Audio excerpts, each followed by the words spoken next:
Ce matin, quelques habitants se retrouvent autour d'un café. Parmi eux, le dernier né des Reims-Plassois, Sacha, qui va bientôt souffler sa première bougie. Je pense qu'on lui offre un cadre de vie aujourd'hui que beaucoup n'auront pas la chance de connaître.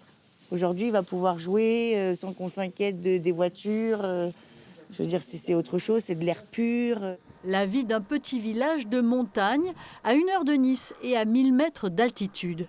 Depuis les années Covid, ils sont nombreux à l'avoir choisi, comme Paola Barriento, qui a repris la gestion de l'unique hôtel de la commune et fondé une petite famille.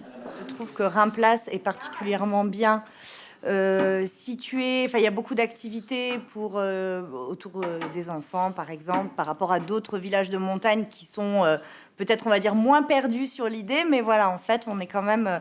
Il y a beaucoup d'activités, de possibilités.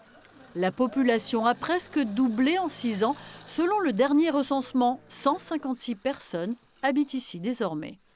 Moi et mon conseil municipal, bien sûr, puisque je ne suis pas tout seul, on œuvre à l'année à ce que les gens se sentent bien au village, qu'ils arrivent à avoir des services même meilleurs souvent qu'en ville. C'est notre but.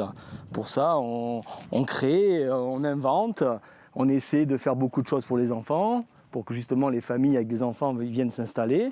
Et puis, c'est un travail au quotidien.